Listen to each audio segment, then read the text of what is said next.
KETV Newswatch 7, chronicling the stories impacting our community. Stories making a difference. Stories that matter to you. This is KETV Newswatch 7's Chronicle.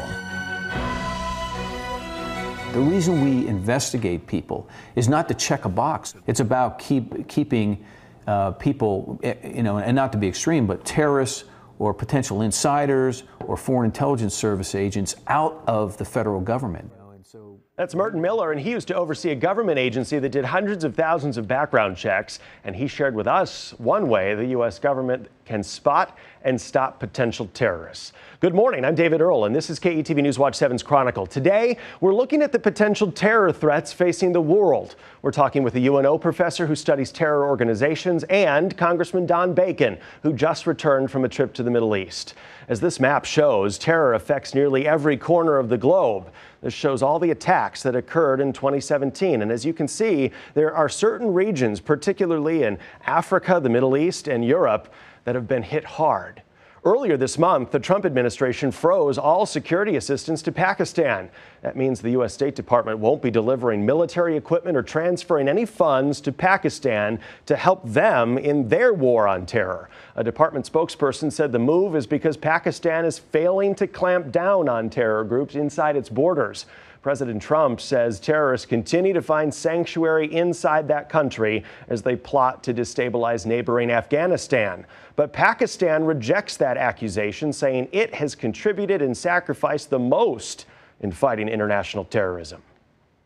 Until the Pakistani government takes decisive action against groups, including the Afghan Taliban and the Haqqani network, we consider them to be destabilizing the region and also targeting U.S. personnel. We have reversed the tide of terrorism in Pakistan, but there's a lot of work to be done in Afghanistan. Historically, the United States has provided Pakistan over $1 billion in security assistance every year. According to the State Department, Pakistan has to take decisive action in order to get its funding back. And just this past week, Jordan's state news agency says it foiled a massive scheme of simultaneous attacks on military installations, a shopping center, and other targets by a cell linked to the Islamic State and its extremists. The plan, which was supposed to be carried out last November, was designed to create chaos. The Jordanian government arrested 17 people and seized weapons and other materials. Jordan has been a key ally in the U.S.-led military campaign against ISIS in neighboring Iraq and Syria. Well, here in America, a sign of the times. New safety barriers are currently being installed across New York City. The barriers protect pedestrians from vehicles. This comes after last Halloween's terror attack. 8 people died after a truck drove onto the West Side Highway bike path.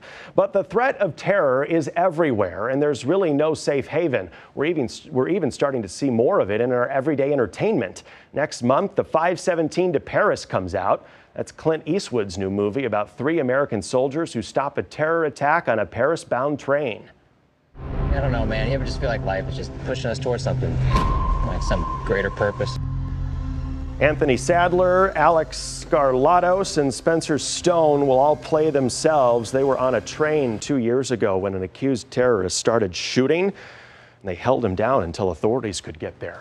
So, what can we expect in 2018? For the past decade, UNO professor Dr. Gina Ligon has been researching how hate groups and terrorist organizations function and recruit members. She's here with us this morning. Thanks for being here with us. Thanks for having me. So, what do you expect in 2018? Well, probably more attacks like you saw in that movie trailer, right? So low-level attacks of individuals who are inspired by a foreign terrorist organization. They're putting out a lot of propaganda trying to target members of the United States to do just that. Yeah, those aren't the only groups you're tracking though, right? You have 3 different ideologies that you follow. Can you kind of walk us through those? Yeah, so we really look at 3 different groups who have direct threats to America. The first are the jihadist inspired. So those would be groups that are inspired by ISIS, Al-Qaeda, ones that you're probably more familiar with. The second are going to be the far right. Those would be the neo-Nazis, the white supremacists. They're very active, but not necessarily as lethal as the jihadist inspired. And then the third group are going to be the far left. And so that would be the Antifas, the Earth Liberation Front, the Animal Liberation Front groups. Sure. So of those 3, which are you most concerned about and which do you think will be the most deadly? In terms of lethality, the jihadists certainly have that as their primary motivation. I'm most concerned about the foreign terrorist organizations that are able to send messages and have this Western-based propaganda to inspire people who live right here in the United States to wage attacks. Yeah, and that is really kind of what you have seen, right? In tracking the terror attacks that we have been exposed to here in the United States, those are folks who aren't necessarily coming into the country and doing that. They've been radicalized online. Right, so we have a study right now, all of the homegrown violent extremists who have been Salafist inspired in the United States since 2011. And over half of them were actually U.S. citizens. They weren't refugees, they weren't immigrants, they were people who were born here with names like Susan or Joseph or Sebastian. Yeah. What can be done to stop that radicalization? Are there efforts that the government can take, especially when it comes to like online stuff, right? So we hear a lot about ISIS recruiting folks with YouTube videos and things like that. Are tech companies not doing enough to stop that? Well, what's interesting, I know Senator Deb Fischer is chairing a panel right now looking with Department of Commerce to be able to see exactly what tech companies can do more of to be able to stop this. And so they are doing more than they ever have in the past. The other thing is our law enforcement and security. Most of the attacks, the overwhelming number of attacks that we've tracked have been stopped, have been thwarted. And so, you know, if the American public knew how many that we've stopped, we'd feel enormously proud and safe. Right. Those are the ones that you just don't hear about, right, on the news. And I did want to ask you about that. I mean, the culture of fear, right, around terror attacks and people getting worked up about it, is that rational? Is there more fear associated with terror attacks than perhaps people should have? Well, and that's their goal, right? Their goal is to go after targets that inspire fear beyond the target itself. So they do things like the attack you showed in New York, because that's a public place that people know of. ISIS has started this campaign of doing ISIS selfies. And so they'll go into major cities and take selfies of people in the United States who theoretically are sympathetic to ISIS in front of landmarks that we're all used to. And so that's to inspire fear in us. That's not necessarily equivalent to what they can do or what they are going to do. Sure. In fact, ISIS on its heels really in Iraq and Syria right now. Are you concerned about those terrorists kind of going underground and filtering back into Europe? Or are you concerned about the next ISIS group, right? Yeah. Like Al-Shabaab or something like that. Right. So I'm an organizational psychologist. And so the fact that we have denigrated their organization is wonderful to me, right? So that's when they're most capable, when they have that organization to wage those attacks. So our U.S. military has done a great job of sort of decimating them in terms of their organizational capability. But groups that will take their place and try to organize next, groups in Syria, what's formerly Al-Nusra, now HTS, they are providing some of the same social services that ISIS did when they gained power. So yes, that is concerning. Here in the United States, we had that terrible church attack down in Texas. That was a homegrown terrorist and extremist. How dangerous are those type of individuals, and is there anything that can be done to stop the lone wolf? Yeah, I'll be honest. Those individuals scare me because they're so difficult to detect because they're not necessarily connected to others who are giving them instructions. And what's interesting about him and then individuals who are Salafist inspired or far left is they actually have more commonalities than any of us even recognize. And it's these groups, these ideologies that are able to reach out and draw upon those vulnerabilities and inspire them to do something in the name of that, to sort of leverage their grievances that they might have about, like, that individual was mad at his mother-in-law who attended that church, right? But to do it in the name of something greater than that individual grievance. You're working on a book right now about homegrown terrorists and extremists. Can you walk us through that, and who will benefit from reading that book? Who do you want to read that? Yeah, so we have a special issue in the journal that I edit, and it's about domestic terrorism. And what's interesting about it is I've gotten a lot of excitement from the intelligence and security communities. Department of Homeland Security, one particular function of it is going to sponsor a best paper competition. And so the best sort of contribution in that journal is going to win an award from them. And so they're going to be reading it, which is really exciting for me as an academic. Yeah, wonderful. Well, Dr. Gina Ligon, thanks so much for spending some time with us here this morning. Fascinating as always. And of course, we'll be talking with you as 2018 continues with this on the horizon. Thank you. Next on KETV News Watch 7's Chronicle, we get Congressman Don Bacon's take on terror and what's happening in the Middle East. He spent the holidays visiting troops stationed there and has a unique perspective on the current climate. That's when KETV News Watch 7's Chronicle continues.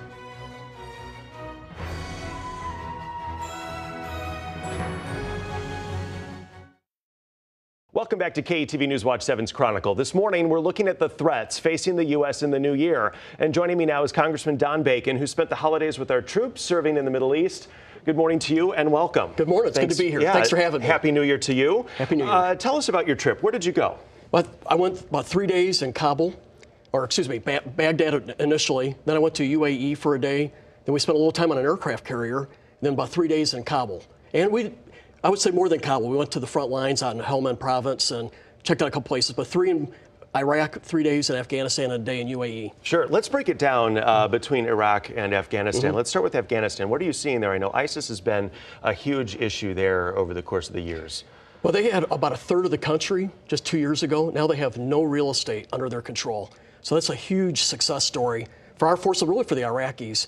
They have 2 slivers of real estate in Syria left, very small. So they have about 2% of their caliphate of what they used to have. So right now there's about 1,000 foreign fighters in Iraq, and they're hiding, they're underground. They can still conduct terrorist operations, but they lack the command and control capability. So this is the opportunity for the Iraqi forces, with our help, to continue to defeating the ISIS and to take that opportunity to expand governance to the Sunnis and to get some economic opportunities there. So this is an opportunity for them to exploit while they can. Yeah, what do you make of the Syria situation? I know that's kind of where ISIS started and bled over into Iraq. The situation there has been kind of dire as well.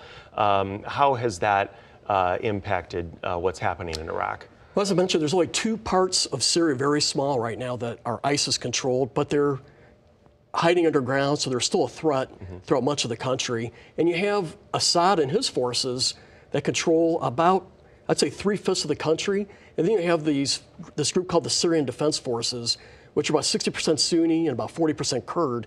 And they have the eastern portion, and they're allied with us. So I'm not sure how this is going to play out. It's got to be some kind of a bartered or a negotiated settlement between the Syrian Defense Forces that are allied with us. And I don't see a future where there's an Assad there, but obviously the Iranians and the Russians are invested in keeping them. So I'm not sure how that's going to play out. But on the eastern part of Syria, we've done a good job cleaning out ISIS. And now the future problem is Iran's influence in Syria and the threat it poses to the Israelis and it's just their presence in Lebanon, Syria, and Iraq. Yeah, 1,000 foreign fighters underground now, and ISIS has lost a lot of control, so they don't necessarily have that caliphate that they have been looking to establish. But of all of those foreign fighters that have poured into Iraq, some of them are leaving now and going into Europe, maybe coming back to the United States. How do you see that playing out in the new year? How do you stop those people from carrying out attacks? Well, the Syrian Defense Forces and the Iraqi forces both are working very hard to catch these folks. About 10 a day we're capturing or killing as they're trying to get into Turkey. And believe it or not, a huge percentage of these are from southern Russia in that area. When I was in Iraq the last time for the year with General Petraeus, a majority of the foreign fighters were coming from North Africa. And here we're seeing a lot of them from the Caucasus and the various stands in Russia, which is interesting for me. It's something I learned. But we're catching about 10 a day, or capturing or killing 10 a day. And we got to stay on that because these folks do want to get back to Europe. They're not done fighting. Right. And I think General Mattis, Secretary of Defense Mattis, has a great policy of not letting these folks escape. If they escape, they're going to fight another day, and they're going to do a terrorist operation in Paris, London, or New York, wherever it may be. Right. In Afghanistan, I know the Taliban has been priority number 1 there. Where do things stand in Afghanistan right now?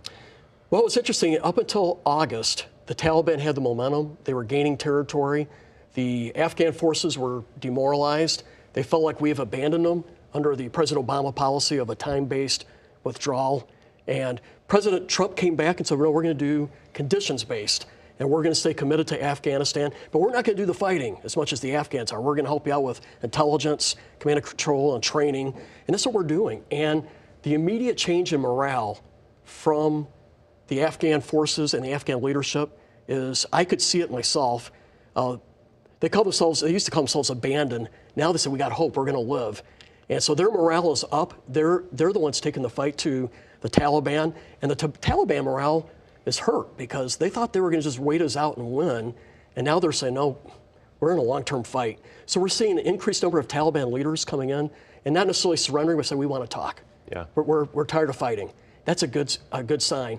And I was in the Helmand province for my last day there, which is in the heart of Taliban country. And as of August, the Afghan forces control 2 little nodes in that province, and they've already taken back about half that province back. And it's just one, indicator of a turnaround. Now, I think it's too early to say this is long term. Yeah. We got to continue this, and we have to solve the Pakistan problem because Pakistan is providing safe haven to the Taliban, rearming them, helping them get healthy again, and then when they're ready to go back into Afghanistan and fight Afghan forces or our forces. So we got to solve that problem of the Pakistan safe haven. Yeah. I think it's fair to say that this has been a long-term engagement in Afghanistan. We've been there more than a decade. 16 years. Yeah. And, you use the term long-term right now, and we're moving toward more condition-based withdrawal instead of a timeline. I mean, how much longer is the United States going to have a presence there? I think we're going to have a presence there for a while, but it will not be with those on the front lines. In Iraq and Afghanistan, what we're doing now, we're providing the intelligence, we're giving them the advice, the training, but we are very little on the front lines carrying the guns, breaking in the doors, doing the actual combat. The Afghan themselves in Afghanistan are the ones leading the fight, and they're doing well. With us behind them, they do well. If they didn't think we were behind them, it would be a different story. So I think we'll be there for a while, but we'll be in a more support role, advisor role. We'll be providing the intelligence and training them. And we're doing the same thing in Iraq. And so we're fighting this smartly. And our special forces, I got to hang around with special forces in Iraq and Afghanistan on this trip. They are doing incredible work. They used to be the guys breaking in the doors, killing the Al-Qaeda leader. Now they're training the Iraqi forces and the Afghan forces, and they're going out every night, Iraqis and Afghans, doing missions at a very high level of skill. But with us in the background, providing the advice and the intelligence, but they're doing the work. Yeah. And so I think we're fighting this war smart. The president likes to make a point as to how much money we've spent in the Middle East, $7 trillion, I think, to date. And do you think we're spending enough, though, to keep the military in the best fighting position possible? I think the strategy for the Middle East right now is smart. We need to stay there to prevent the Taliban from taking over. Because if the Taliban took over Kabul, we'd have another 9/11. They would be exporting terror to Europe and the United States. And the same thing if ISIS controlled a third of Iraq, we'd have the same problem. But overall, we are broken with our partisan rancor in Washington, D.C. What is going on is both Republicans and Democrats agree that we need to be spending more for defense. We've agreed on a number, the majority. But yet, in the Senate, they can't agree to appropriate the money because, and I just got to be candid about it, the Democrats want more on the domestic side, and so we're not going to spend more on defense, though we all agree that we should spend more here. We're not going to do it until you agree for more money over here. And we've had this now going on quite a few years, and it's taking a toll on our military. So our military has been sitting with 33 continuing resolutions. They've been cut 18% from 10 years ago. Now, we've put in a plus for this coming year, but we can't get it approved out of the Senate. And so our military on the ground are paying for it. Less training, the maintenance, old aircraft, old tanks, and yet we all agree we should do more, but we're not doing it because we can't agree on domestic policy. Yeah. I think it's wrong. After your trip to Iraq and Afghanistan and just in what you've seen in your time in office, what do you think the biggest threat is facing America right now and into the new year? On one hand, I would say it's the partisan rancor that divides us in Washington. We all know that we need to do more for national security. So right now we have a national security strategy that says we need to have funding up to here, but we're only funding it up to here. And both sides agree that we need to do more, but we cannot agree to it. So we're breaking our military over partisanship, and I just think we've got to do better. Now, if you look at threats overseas, I think our nearest term threat would have to be North Korea. We think they have about 60 nuclear weapons, making missiles that can reach our country. And I think we have a policy that I think is close to being right, where we have to tighten the screws economically tell banks in China, if you do business with North Korea, you can't do business with us. So I think we need to carry that farther. We also got to help South Korea and Japan defend themselves better. And that gets China's attention because they fear stronger South Korea and a stronger Japan. So that's our nearest term problem. I think Russia continues to be the long range issue. They have a very modern military and they are operating against our interests. And I fear about Iran. So I hope that these protests in Iran take root and we get a change of government because they are destabilizing all of the Middle East and really are our enemy. They work against our interests in every area, the largest exporter of terror. So that's another area that I concern about. In about 10 years, if we do nothing, they're going to have a nuclear weapon, Iran. And I think that should concern us all. You talk about North Korea. How big of a role does OFIT play in that fight and tracking what's happening or coming out of North Korea? Well, multiple areas. First of all, the 55th Wing has the reconnaissance assets that we're flying frequently in that area. Without going into a lot of detail, we have different types of aircraft, multiple ones which are being used frequently to watch what the North Koreans are doing. But then you also have Strategic Command, who is there for nuclear deterrence. And if North Korea crosses the line with those nuclear weapons, and I pray that never happens, but it will be STRATCOM that will be the lead in responding. They're in charge of nuclear deterrence. They also provide our space capabilities and other capabilities that we use every day regarding North Korea. So I would say OFIT's very involved on the Korean Peninsula. You say cross the line there with North Korea. They shoot off a missile, they shoot off another missile, the range keeps getting longer. Where is that line for you? Well, I think, first of all, war would have to be a last resort. If we have a war in the Korean Peninsula, we estimate about 1 million casualties or fatalities will occur. There's 7,000 artillery, roughly, that are within range of Seoul. And so right away, there's huge casualties just from that. And North Korea has chemical weapons, biological weapons, let alone the nuclear weapons. So I think actually it's got to be a last resort for us. But I would say if we had strong intelligence that they had a nuclear weapon on a missile, ready to use it, we would have to take, I would say, preemptive action to take that out. So I think it would be, if they had a nuclear weapon and it became clear to us they were going to use it, then that would be crossing the line. Yeah, Russia wants to broker a deal between the U.S. and North Korea, and the news just came out that Russia was actually sending oil to North Korea. So how do you make the Russia angle in all this? Well, by sending oil to them, they're propping up a regime that is despotic. I mean, Kim Jong-un's a grandson of a dictator, son of a dictator. He's killed his ex-girlfriend, his half-brother, his uncle. He kills people in coliseums. He's a tyrant of the Stalin, Mao, type dictator there. And so I think by providing oil, and China provides still exports on their energy side as well, and imports. So they're keeping them afloat. I think it's a mistake. We have to tighten down on that, and that's the only way that we can really be effective here, I think, in a peaceful way. Yeah, Congressman, we'll see what the new year holds in 2018. Thanks for being here. It's an honor. Happy New Year to you. We'll be right back with some final thoughts. First, a reminder that your comments are an important part of the show. If you want to be heard, email your comments to news@ketv.com. Remember, we love hearing from you. We'll be right back.